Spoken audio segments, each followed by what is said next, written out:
Grinders. Welcome to the DFS pregame show here on RotoGrinders. I'm Jordan Cooper, aka Blender HD, if you want to follow me on Twitter. And it's Tuesday, June 14th. We're almost a week away from the official start of summer. Aren't you thrilled? It's very hot here. I think this week in Louisville, the mid 90s and like 20-30% humidity. It's awful here. It's absolutely awful. But we'll be talking about baseball today, I think, right? We got no weather, right? So, I mean, if it's hot outside, that means it's good for baseball, right? We got no weather, no rain around the forecast, hot, humid, winds blowing out. We got stuff going on. We got the chat room, right? The YouTube chat. Hey, it's going to be a slow Tuesday. So I need you guys to pick it up in the YouTube chat. Give me that thumbs up on your way in the door. Suki Singh here. He's always here the first, right? Matt Mears, Doug Montgomery, Daniel Hutchins. Good morning. Good morning. Hit that thumbs up button. Hit the notification bell to know when we go live. Hit the subscribe button. Hit everything. Hit anything on your screen. It's perfectly fine. We're going to go more into the MLB slate later today, right, on Grinders Live. That's at 5 o'clock. And then Crunch Time, 6:20, which is free all season. Normally, it's a premium show. But Kevin Roth will be hosting that, and I don't think he's going to be updating us much about the weather. Right? It seems like everything's green, everything's hunky-dory in baseball today. I mean, it wasn't yesterday. Right? Yesterday, none of the games got postponed, but we had that tornado warning in Chicago. Then Atlanta was delayed, Atlanta and Washington, and you always have to concern yourself about the Nationals. Right? There could be nothing, and there could be completely the cloud. There's one cloud. Right, and they delay, and then who knows what happens. And then Josiah Gray got scratched. Because, I mean, it's the Nationals. Shouldn't they have known that they were going to delay the game? He goes out for his warm-ups or whatever, and then, okay, he's not going to pitch. Okay, whatever. I had a couple of lineups with him on FanDuel. But yesterday was kind of chalk city yesterday. We go. I played on FanDuel, so it was slightly different. And I had a bunch of the Blue Jays, bunch of the Braves, bunch of the Cardinals, but like not together necessarily. Or like my Brave stacks would have Acuna in it, right? So I have Acuna. I'd have Acuna and Arenado in like a combination Braves Cardinals, and that wasn't good enough, right? I had Abreu in some lineups, but then the lineups with a bad pitcher, right? Josiah Gray in one lineup, like Abreu and the White Sox and my White Sox lineups would have Jake Berger, who got injured. Or my Braves lineups. I think I had a Braves Blue Jays lineup, but I had like Ozzie Albies, who had a fractured foot. And then some one-off that didn't do well. Or not a pitcher. I had plenty of Darvish. I had a lot of Darvish. He did great. But then with, some just combination of, Nationals, Diamondbacks, or something like that. But on DraftKings, there were many paths to first place. I mean, if the first place winner just, just smashed your head against the keyboard. Played Julio Rodriguez, who wasn't even in the lineup, for $5,400 and still won. Even without Abreu. Abreu was low enough owned that you didn't need him. But this is just a messy, okay, he got 2 Blue Jays, but it's not like he needed Bichette. Just so happened to get enough points, right? Lane Thomas, Byron Buxton, Duran at third base, Donovan, Guerrero. He got there. But if you look underneath, just like a point underneath, here you go. Here's a five-man Sox line, 5-2-1. Correa, Buxton, Lane Thomas, one off. Berger with, he came out of the game. Darvish and Manoah. You go down to the next one. Here's a Cardinal stack with Michael Chavis, who was pretty low owned. Duvall, the bottom of the bottom of the Braves lineup did well. Like Duvall, Swanson, like on normal days, this lineup would be the winner. But Aaron Nola, nope. You'd rather have Alek Manoah. If Danny Holmes had Alek Manoah here, right? And it was only a 48-8 lineup.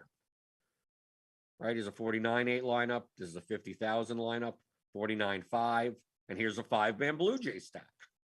So in the top 5, within what, 4 points of each other, we got a White Sox stack, we got a Cardinal stack, we got a Blue Jay stack. How about over here? Another Blue Jay stack with Manoah and Darvish. The Colts over here, White Sox, 2 Nationals, Marcus Semien, 1 off, Aaron Nola, Alek Manoah. Here's another one. This is a messy lineup. Okay, this is the more messy ones. Here's Bobby Fye. Here's Blue Jays, Twins, Austin Nola, catcher, 1 off, Manoah, Darvish. Very close. I mean, but there's going to be a lot of there's going to be a lot of casual players playing messy lineups, and one of them gets there. It's weird with the $5,400 guy that doesn't play. Guy that wasn't even in the starting lineup. It happens. It happens. Alex Santi says, I was just out of the top 20 in the battery, and everyone ahead of me had very different lineups. Well, more differently than normal. Yeah, I mean, there were just many paths to get the first. I mean, look, is Abreu in any? Okay, yeah, Abreu is in this lineup, right? Because he was the highest scorer on the slate with 37, right? I don't think anyone scored higher than that. But he was only 3% owned on DraftKings. He was about 3% owned on FanDuel also. Same for Michael Chavis wasn't owned on FanDuel, right? I had him as a one-off in a lineup, but of course with the Brave stack that has Albies and Acuna in it. Acuna has like 3 points and Albie is 6. And it's like, that's not good enough. Not good enough. So okay, here's an Abreu lineup, right, in a stack, but not like these messy one-off-y type of lineups. I expected to see Abreu in these. Look at this. This is just a mess. Got Guerrero, Swanson, Lane Thomas, just Jack Sawinski out of nowhere. Right here, this is another messy-ish lineup. Right, 1, 2, I don't know. Hey, here's a Blue Jay stack. Here's a messy lineup. Here's a 4-2 something. Okay, with Alex Wood in there. Cowboys 282 with the Brave. Okay, here's a Brave stack. Duvall, Ozuna, Swanson, Walker, Darno had a home run. Right, Riley didn't get there. Darvish and Wood. Right, you replace Wood and you get a better picture. I mean, all these people in the top 20 had a striking distance. Were striking distance of first place, 179. So many different ways. Here's a Cardinal stack. Tyrannosaurus Flex with a Rangers stack. It's not like the Rangers really got there. It was more that, okay, he had the right one-offs. Manoah, Darvish, then Vlad and Buxton as one-offs. So I.H. Brown, another White Sox stack. Royal Payne, his best lineup. Blue Jay stack. Right, with the Tigers. I had a lineup that looked like this on FanDuel. Willie Castro and I had Javi Baez in that lineup, and he got like 3 points. Right, but I had a lineup that had like Pappy, like the bottom kind of order, but it had Bichette in it also. So it's one of those lineups you look at, you go, the teams are right, but not the right players. And you end up like 20 or 30 points behind first place, and you're sitting there going, I was almost right. I was almost there. I don't know how you guys did yesterday. In the YouTube chat, feel free to ask your questions. Anything about DFS strategy. It doesn't even have to be about baseball. Look across the board. Yeah, I mean, Squirrel Patrol here probably did not have a good day. He had like 40% Josiah Gray. Right, here you go. Josiah Gray, 44%. Nice leverage position, right? 2% owned. And you can't take him out of your lineup because the game locked at 7:05. And then that whole, rain delay for 2 hours, and then he ain't playing. 0 points. There you go. Done. You're done. Mike Minor was cheap. He got away with it. Like 14 points. He was on his way to negative. So I know that Mike Minor did not have. I mean, for 4,700, 14 points is pretty good. I mean, not going to win you a GPP or anything. But I know plenty of people were nervous sweating Mike Minor. He probably should have scored negative, but he got there enough for his ridiculous right because on DraftKings, Mike Minor was way underpriced. I'm not saying he's great. I mean, he was 6,700 on FanDuel, but Lance Lynn was the one on FanDuel. Like Lance Lynn was 9,600, so I understand why he's 2% off. But on FanDuel, he was 5,500. They didn't price him as if he was coming off the IL. But it was very hard. It's very hard to make Lance Lynn lineups that didn't involve like playing the chalkiest thing ever, because once you play a $5,500 pitcher, you have all the salary to do anything you want. So if you were trying to build lineups and you were like forcing in on FanDuel like 34.5 and above, 34 like towards 50,000, towards 40, 35,000, right? That's what it is on FanDuel. Like you were just getting a lot of Acuna, you were getting a lot of Alvarez, you were getting a lot of Machado, because you could just spend everywhere. You're getting Vlad, 5,500 for a pitcher, and you weren't getting that much diversification as far as your stacks are concerned.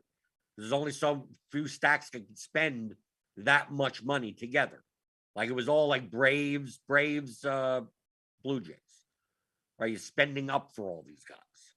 You're spending up for Acuna and Vlad and Bo Bichette, Albies at second base, and you're still sitting there with possibly $200 in salary. So the problem, I mention this all the time on FanDuel, is that their pricing is soft enough that those cheap pitchers, like even if they project well, like you're more likely in large field contests to play those pitchers and still leave money on the table. So instead of playing an $8,000 pitcher, essentially build your lineup as if you have a $7,500 to $8,000 pitcher, and then build whatever stacks 4-3-1, 4-4, whatever you want to do. And then replace that pitcher with Lance Lynn and then leave that money on the table. Less likely to be, you're going to be less correlative to other lineups that have that pitcher.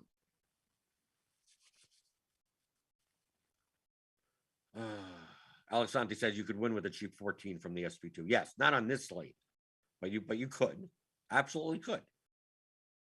Scorpion McScorp says MLB DFS is such a money pit. Yes, it is.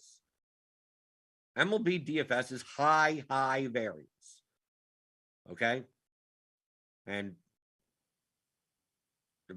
I mean, that's the main reason why, like diversification. I diversify way more in MLB than I would in any other sport. Anything could happen. I think on FanDuel, I played 75 lineups on FanDuel. I did not have more than 9 lineups with a 4-man stack of a team.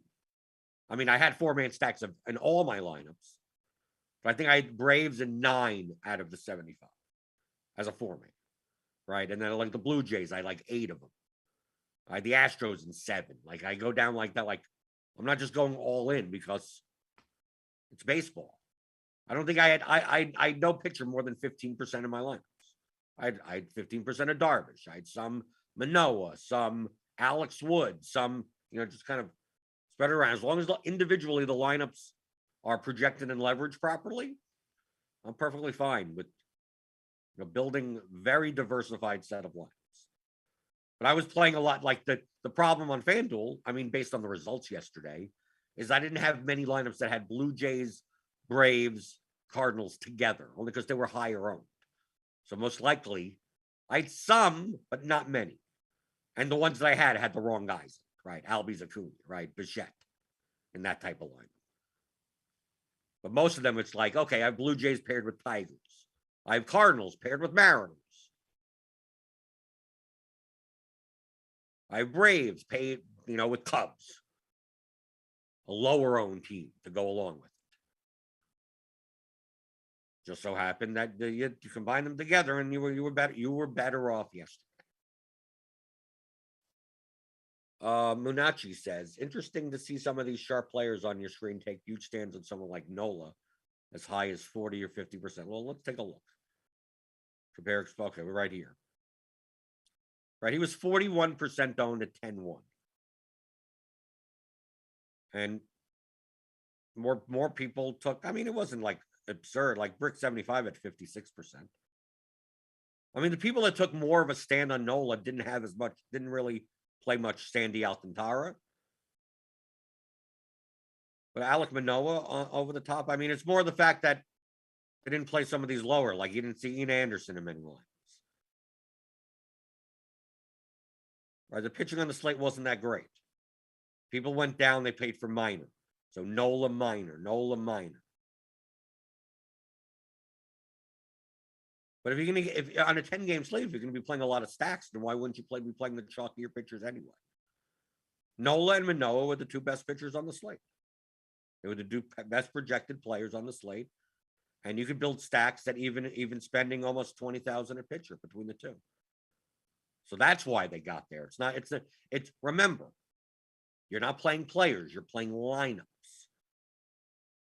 So if you're able to get leverage with your bats, then there's no reason not to play the two highest projected pitchers on a slate where pitching wasn't the greatest on DraftKings. I mean, look at the highest owned. I mean, truthfully, I think Darvish at 8,400 was way better than Alcantara at 10-2. I mean, on FanDuel, he was 11-3. So I understand these ownerships. I understand these exposures. It makes sense if you played a lot of Nola. You probably, if we go down, filter by position, like we'd take a look at like this, we'd go down to a Bo Bichette, like like Ronald Acuna, right? You could play Ronald Acuna even at 19.8% ownership. You're getting different elsewhere, right? You Darvish, Bo Bichette, right? Not as much. George Springer. Like some people were lower on the Blue Jays. There were just so many combinations, even with the top teams, like the Blue Jays, the Braves, the Cardinals. There's a lot of combinations you can make. High projected and still decently low enough owned. It looks like Brick didn't really play much of the Cardinals. Played more of the Pirates. Look, Brian Hayes, 37%. Hey, what was Brick doing? Okay, where we go? Okay, I can't. Come on. Why isn't this going? Okay, let's. That doesn't work the way it's supposed to. I thought I would get the top over here. So let's take a look. Yeah, he had a lot of Alex Wood, Mike Minor, 2P. Yeah, he played a ton of the Pirates. Just had a lot of the Pirates. If you're playing a lot of the Pirates, Brian Reynolds, 32%. I mean, that's a healthy amount of the Pirates. So if a third of your lineups are going to be Pirate stacks at not really much ownership, then why wouldn't you be playing Nola and Manoah? You'd be playing that. He had a lot of cover. Wilson Contreras, 30%. Let's see. Ian Happ, yeah, he had a lot of the Cubs. A lot of Cubs, Pirates lineups, White Sox, which is decent. Rangers. Right. He kind of got off some of those teams. But still played plenty of them as probably one-offs and stuff. So don't think in terms of, let me take a look at Nola. Think in terms of what their lineups look like. Like I mean, we could even go. Let's see. Can we find filter by username? Let's go to Brick's lineups. Okay, here's a Ranger stack. Here's Nola Manoah. A Ranger stack, a 5-2-1 with Rangers and Pirates. Well, I mean, look at the ownership of these bats. So why wouldn't you be playing the two best projected pitchers? Here's his next lineup. 5-man Pirate stack with the White Sox. And look at these. He doesn't have more than two players that have double-digit ownership on bats. So why wouldn't you be playing? Look at the total ownership. 131, 127, 100. Right? Only because he went down to minor because he's playing more Blue Jays here, right? Springer, 14%, Guerrero, 12, Kirk, 10. But this White Sox stack is low owned. Here's 102.5. White Sox, here's a 4-4, White Sox Diamondbacks. Next lineup, 92.7.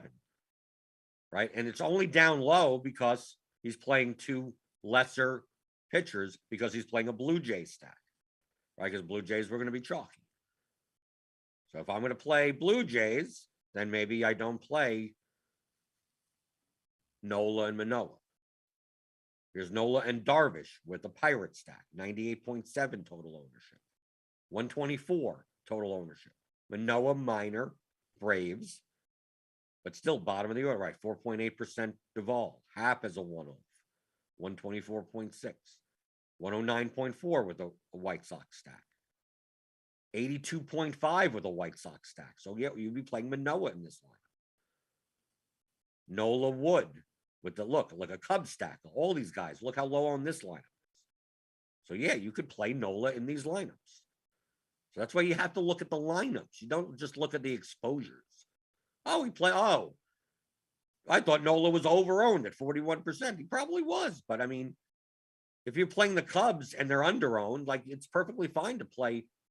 If Nola efficient ownership is 34%, but he has the highest raw projection, and you're getting enough leverage with your batters, then why wouldn't you want to take the highest raw projection? You're not gaining anything more from a relative value standpoint. If you win first, you're going to win first with this lineup. If Nola underperforms and you play someone else at 10% owned, like you're just going to win first by more points. You don't need any more points. That's why thinking in terms of lineups and not players. That's why Monachi's asking, would you expect stands like this on a huge slate like today with 30 pitchers available? That they're not stands, they're building lineups.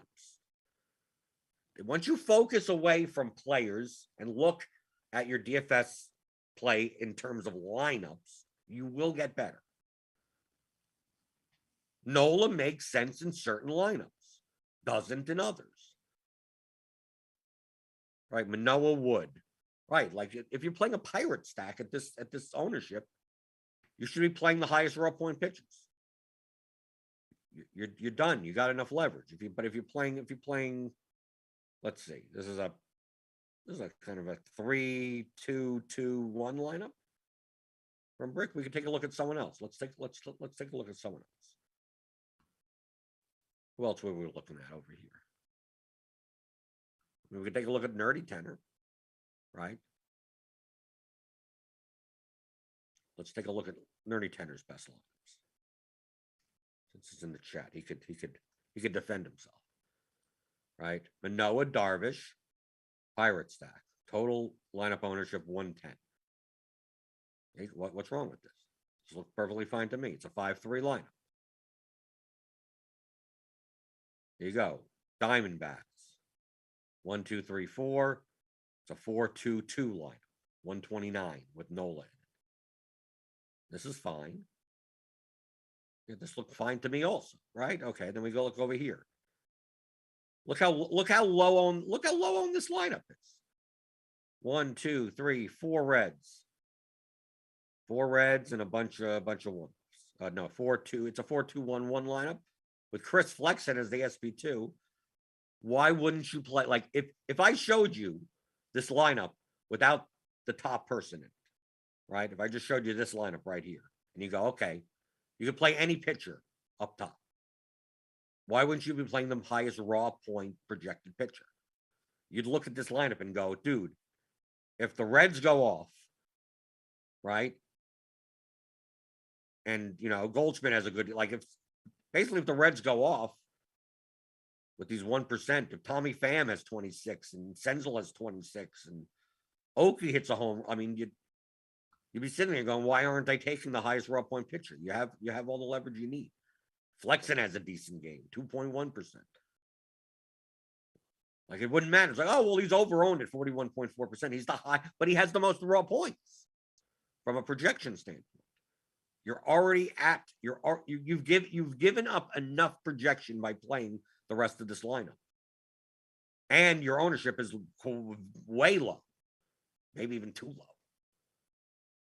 It's like, so do you need any more leverage? No. So Nola should be in this line. Here's another one with the Pirates. Right, at this ownership level, why wouldn't you be playing Nola? Nola Manoah with a bunch of single-digit owned batters.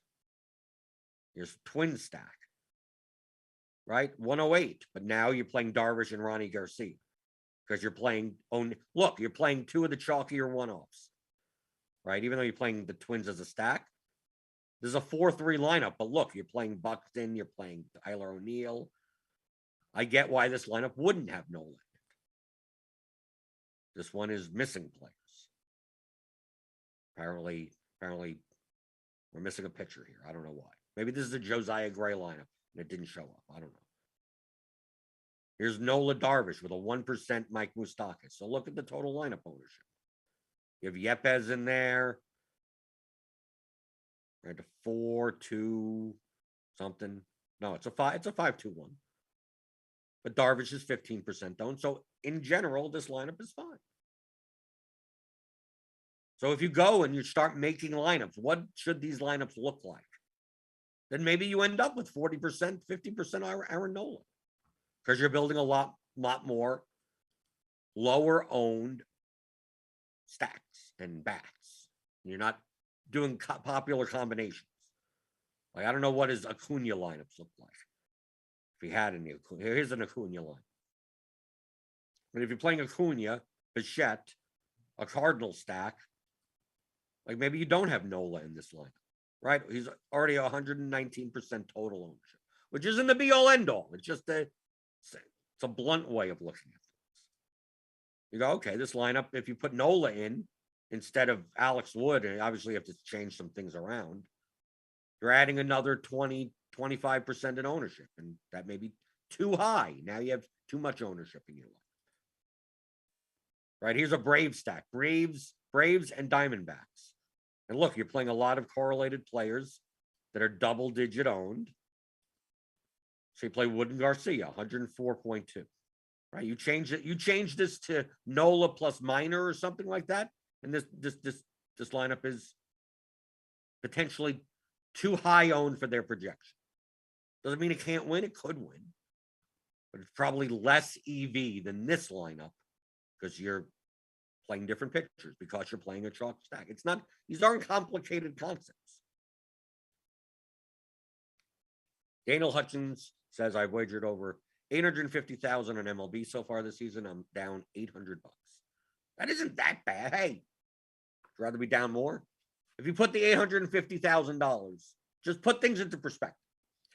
If you, obviously when you're wagering on $850,000, you don't have $850,000. You're wagering, $5,000 to $10,000 a day and churning that.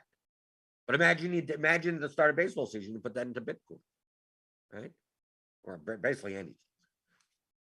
Everything's going down. There's no energy stocks. I think that's the only thing that's going up.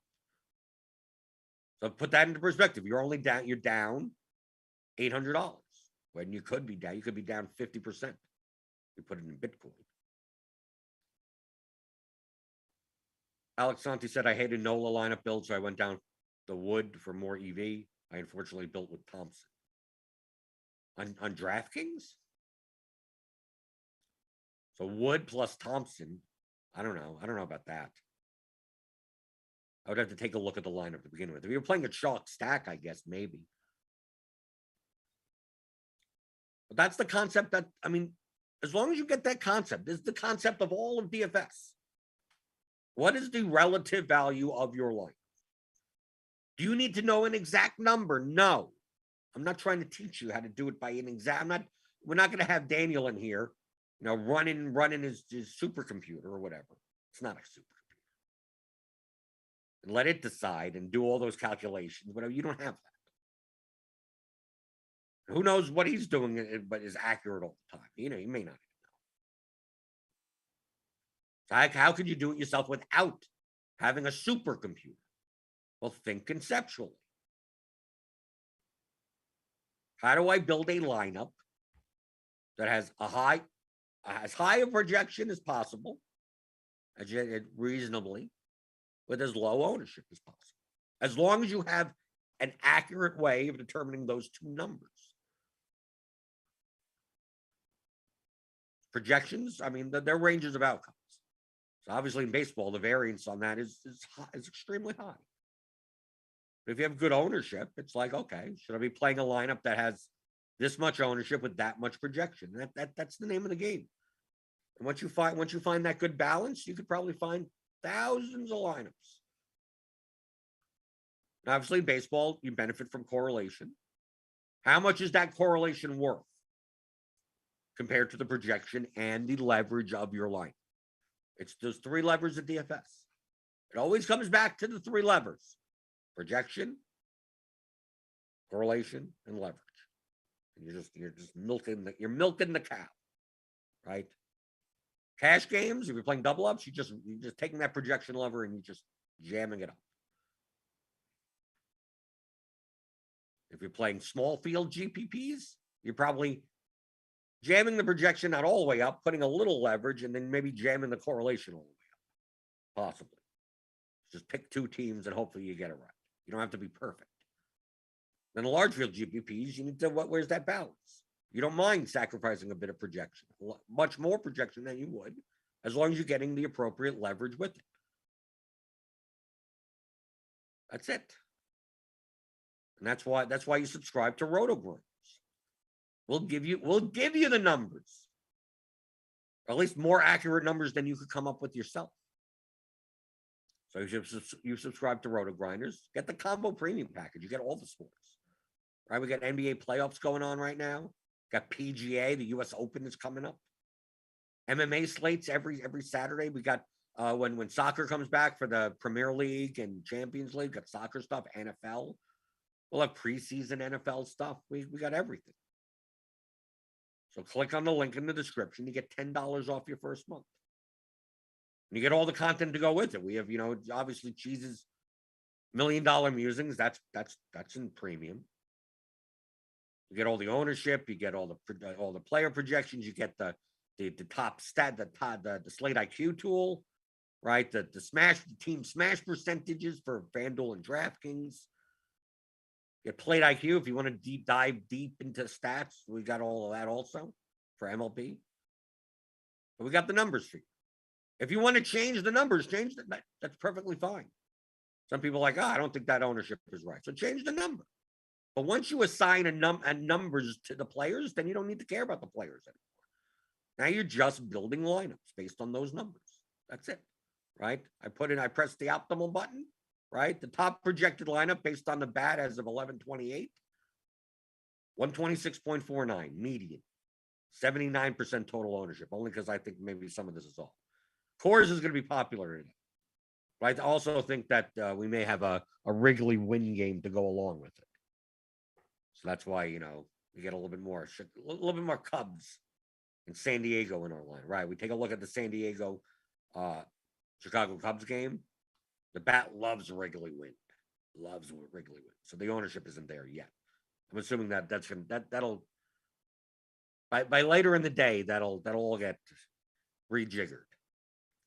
So you take a look at this, 126 points and 79.96 ownership. Some of these players project better than the Coors players. So why would you play those lineups? You're just comparing projection to ownership. What is the balance? You don't want to play the highest owned lineup in large field GPPs. You're sharing too many points with other people. You don't want to play the lowest owned lineup in the entire field because that lineup probably projects very poorly. Right? There's a reason why players are owned more than others, because they're more inefficiently priced for their projected output as a median.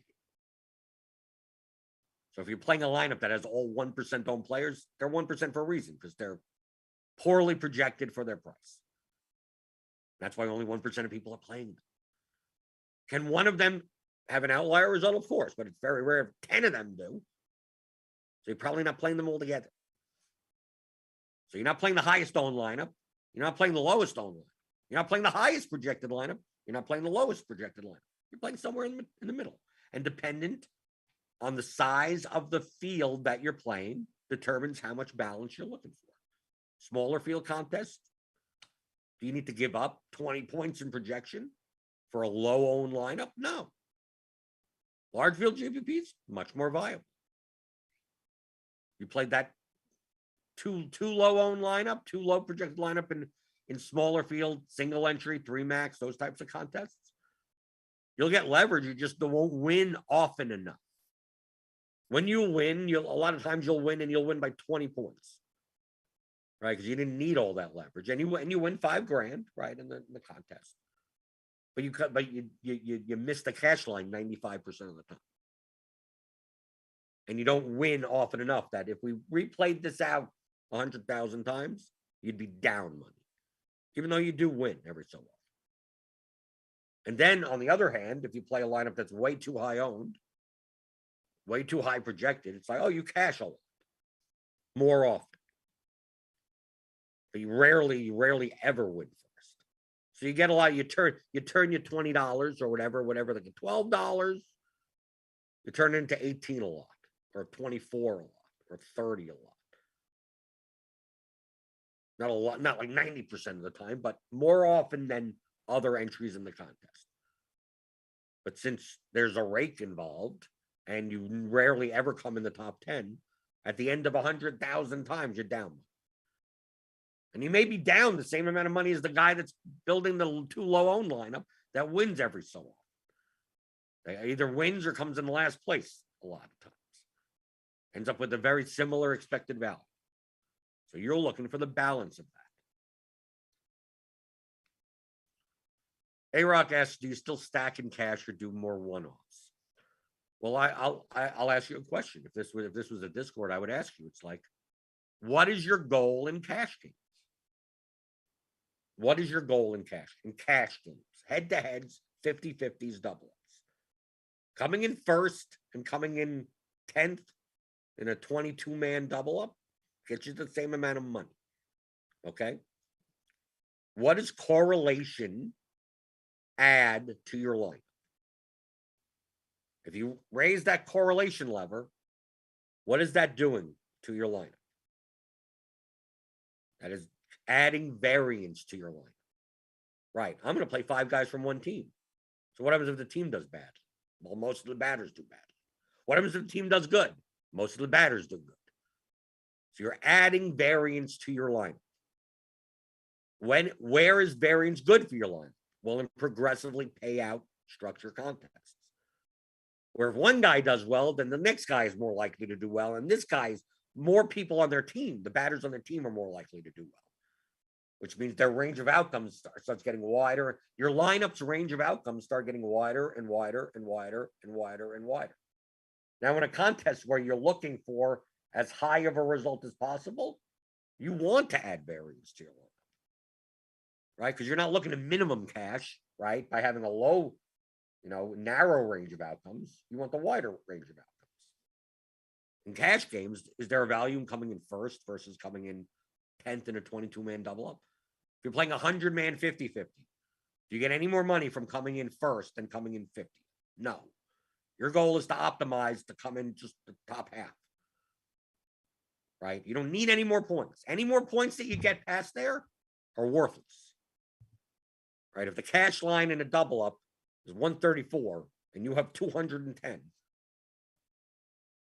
what are those extra 70 points doing for you? Nothing. They didn't count for anything.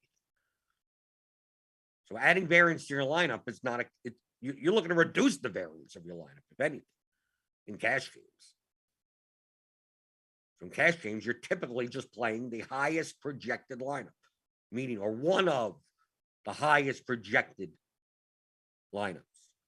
And sometimes based on the pricing, that involves having several players from a single team if they're undervalued. But typically in cash games, typically, if you're going to play MLB cash games, which are high variance as it is, I will show you. Okay, I'll start from scratch just to show you my cash games. If I did play MLB cash, I do once in a blue moon in the past. I just think that the edge in cash games in MLB is so small. Depends on what volume you're playing. If you're playing very low stakes, yeah, I guess it's just not worth my time to do that. And also, I can't play a lot of the lower stakes contests anyway. But if you're playing cash games, I'll show you my cash. I'm being 100% transparent.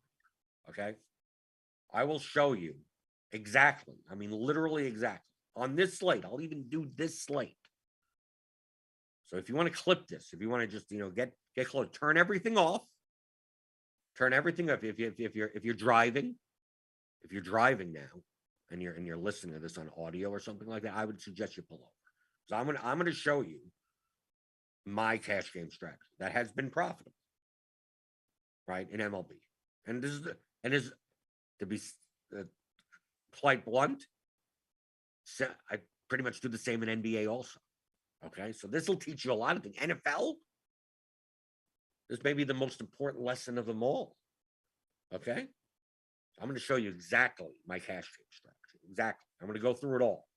It doesn't matter. I know it's 11:40 a.m.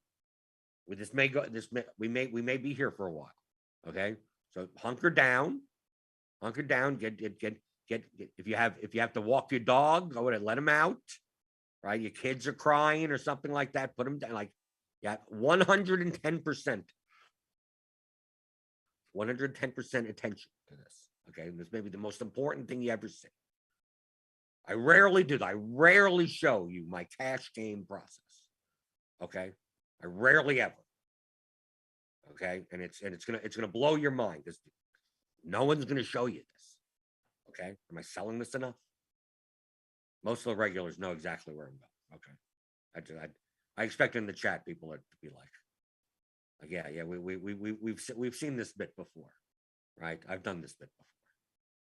Okay, so what I would do, okay, for my cash game strategy, very simple approach. Okay, I'd bring up lineup HQ. Okay, or wherever. I mean, if you could use another optimizer, right? I select my projection source.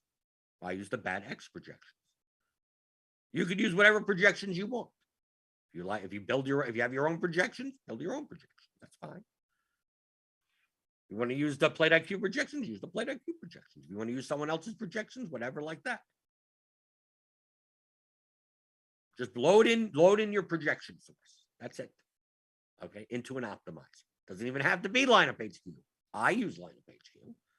Okay. Now, being that you now understand the concept that in double ups and cash games, you only have to come in the top half or so.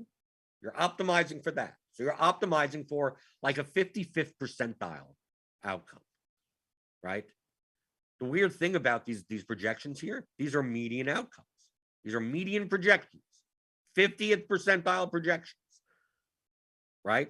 So if you're optimizing for the 50th percentile in a contest, you probably should be optimizing for 50th percentile outcomes for your players, which happen to be the exact numbers that are in here. Okay. So if I want to have the highest chance of getting a 50th percentile outcome for my entire lineup, whatever the highest number is out of all these, that's sort of who I play. Okay. So here's my process. I load in my projections, and then I go and I press the button that solves the knapsack problem of how do you jam in as many fantasy points to your median fantasy points into your lineup as possible with the positions and the salaries that are available to you.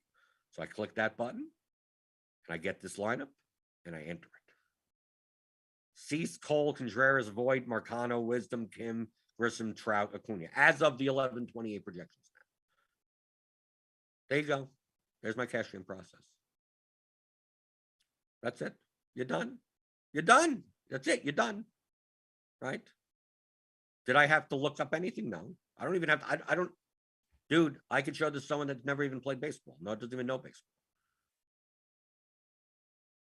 You're gonna have projections. You're gonna play the top projected line. There you go. Another way to do it is to play the highest owned line. If you have good ownership projections, if you're playing low stakes, just play the highest owned possible lineup.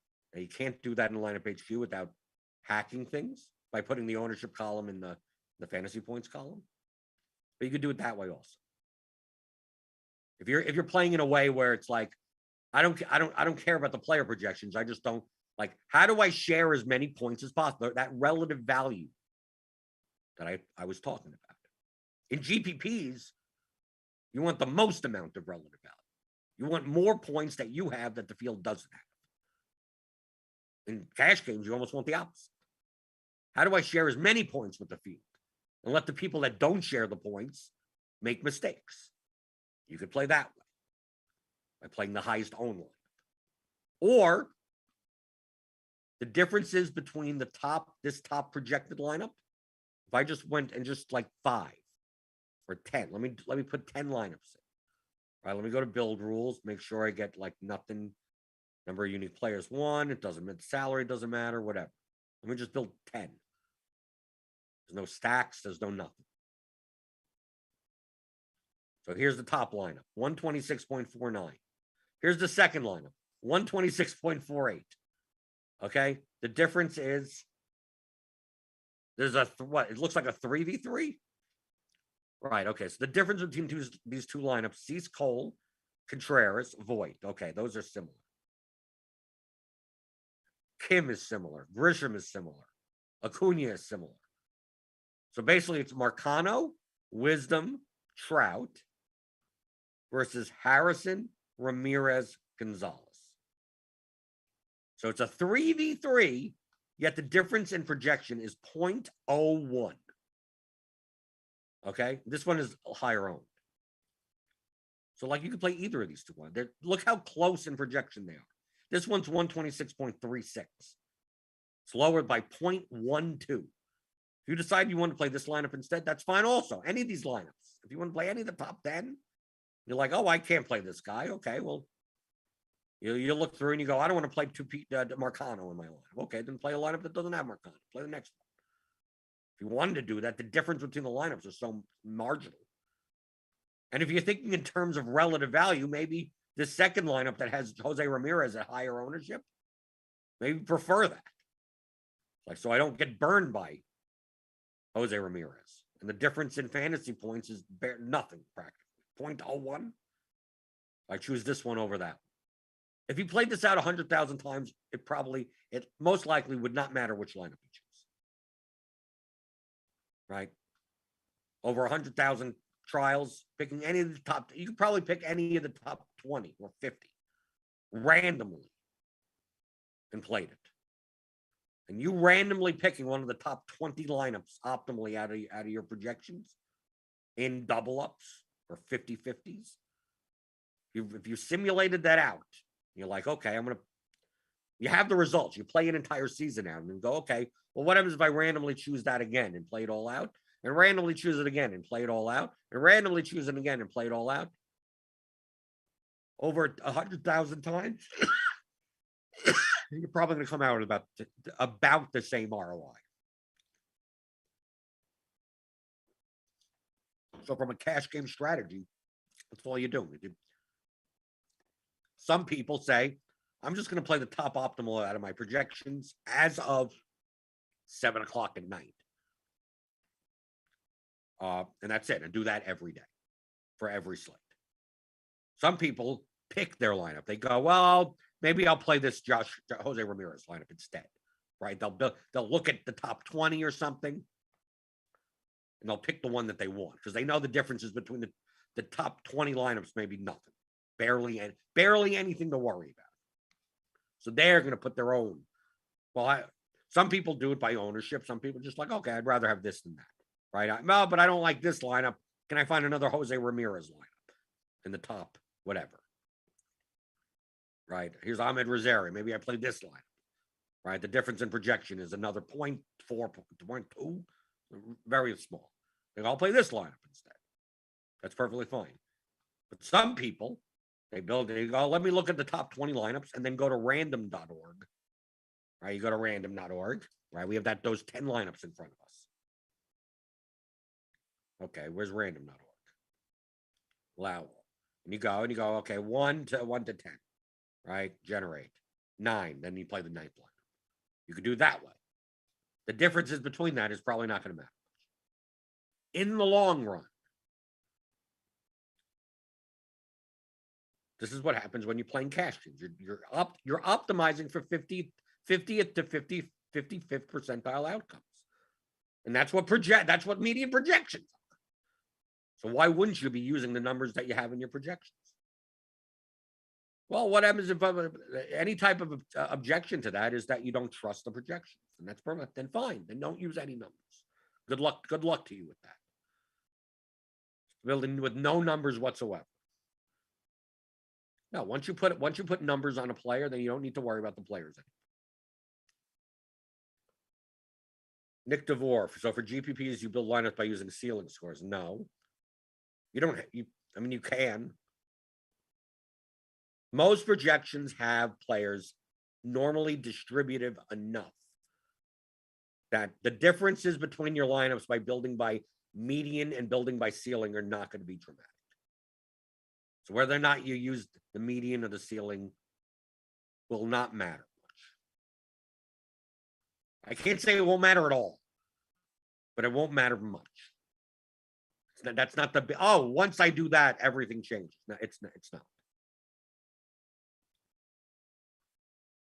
Now, if your projections aren't as normally distributive, then it would matter. And it would matter more. Most industry projections are developed by Monte Carlo simulations, and they tend to be much more normally distributive than the player actually is. That's one of the biggest faults of projections. And in this day and age of DFS, even in 2022, you could still get away with this. But guys like Rougned Odor do not have normal distributions, right? Not every player does not have the same standard deviation or what their distribution looks like in outcomes. Now, they're more normally distributive than like PGA and MMA, than more binary sports. NBA is the most normally distributive. So if you're coming up with, if you're simulating outcomes in a Monte Carlo style method, player by player method, based on, some regressed distribution of outcomes over the past, God knows whatever amount of data set you have, it's going to more likely come out to be, it's going to more likely look like a bell curve, like a hump curve, or whatever you want to call it. It's not, is it a bell curve? It's a bell curve. It's going to look like a bell. But I can tell you that Rougned Odor doesn't have these outcomes in the minute. When he's projected for 7 points, he doesn't score 7 points. His outcomes look more like the reverse bell, like the liver, like a crack. They look like the crack bell most of the time. Most of the time it's cracked. But for building for cash games, who cares?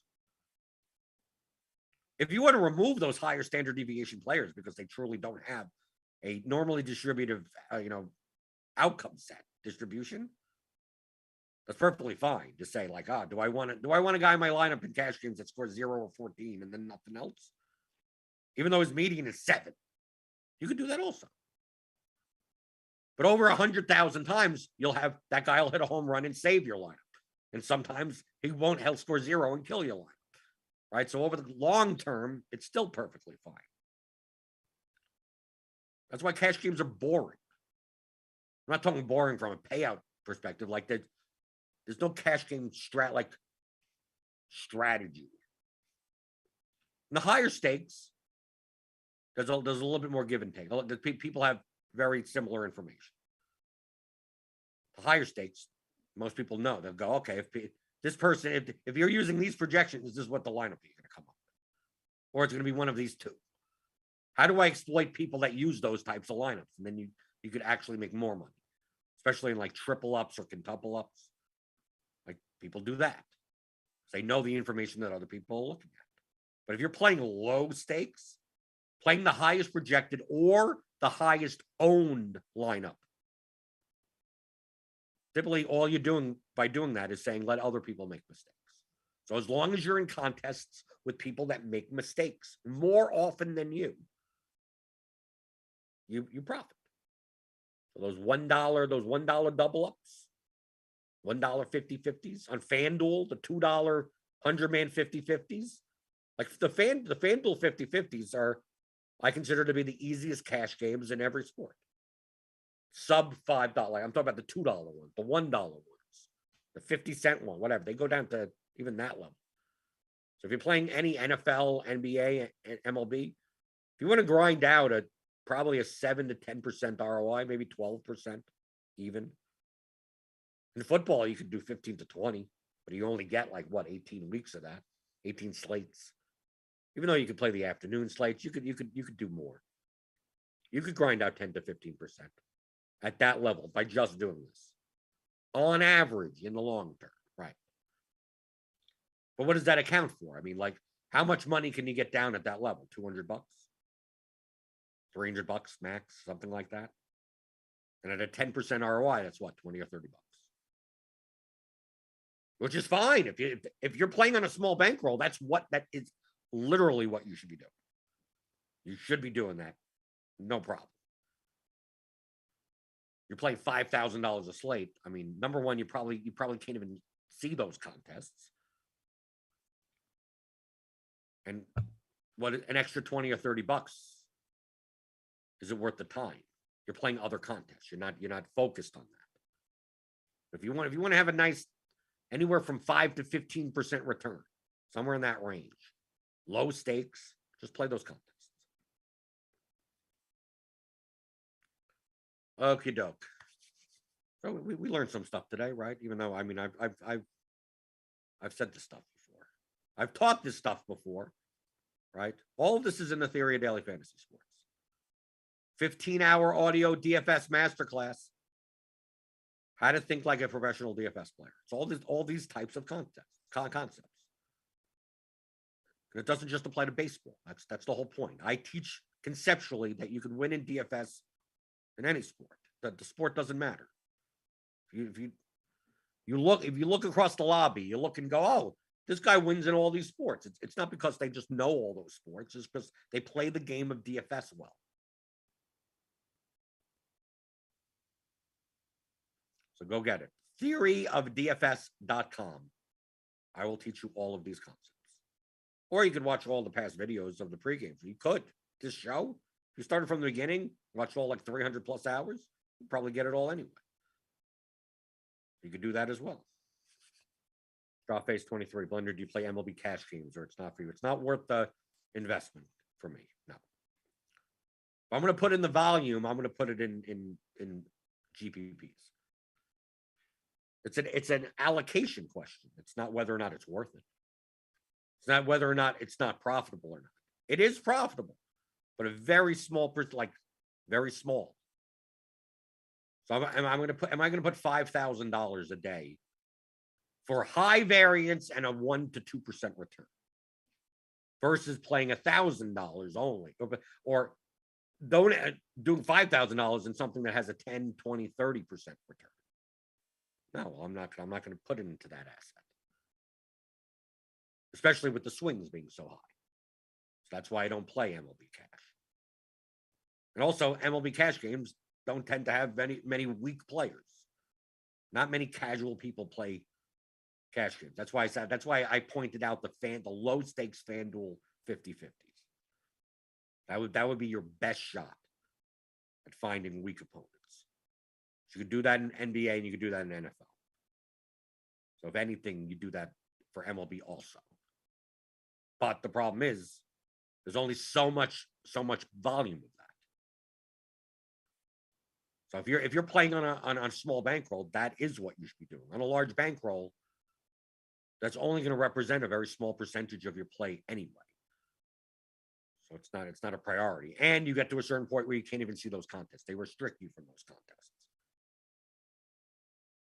So if you're going to be playing the $25 double ups, $50 double up, if you're going to be playing anything $5 or up, I don't even think MLB cash games did. It's mostly trading rank. But the low stakes, you could easily just basically jam projections and you're probably going to show a profit. Okie doke. They'll be going over the MLB slate today. We got a big slate tonight. I'm not going to be playing it. I'm going to see Hamilton, right? Not on Broadway. It's the touring company here in Louisville. So I'll be going to that tonight. Programming note: there is no show tomorrow. There will be no show tomorrow. So Claxon, do the siren. No show tomorrow. I needed to make a dental appointment for tomorrow that I made yesterday. You get one of my teeth checked out, and of course I have a dentist that closes at 2. and never has afternoon appointments. So anytime I need to go to the dentist, I typically can't do this show. It's like, oh, can you come in at 11:30? Like, is that the only? You can either come in Wednesday at 11:30, or we don't have an appointment for you for 3 weeks. So it's like that type of stuff. So it's like, okay, I guess no show tomorrow. So no show. So give me an extra thumbs up, right? Make sure to thumbs up, like the video on your way out the door to make up for tomorrow. But hit that notification bell, because you'll know when Grinders Live goes live today, 5 o'clock. They'll be going over the MLB slate. 6:20, crunch time, on the same stream, right? You don't even have to go anywhere. You're watching Grinders Live, you watch crunch time. It'll be Roth and the guys going, take you right up until lock of the MLB slate. And I won't be here tomorrow to review it or anything, and I won't be playing it. So good luck to you. Feel free to win all the money. I won't be in the contest. You win all the money. I wish you all the best, right? We're not competing against one another. And then I'll be back Thursday, right? I'll be back Thursday and answering your DFS strategy questions, like I always do, on the DFS pregame show on RotoGrinders.com.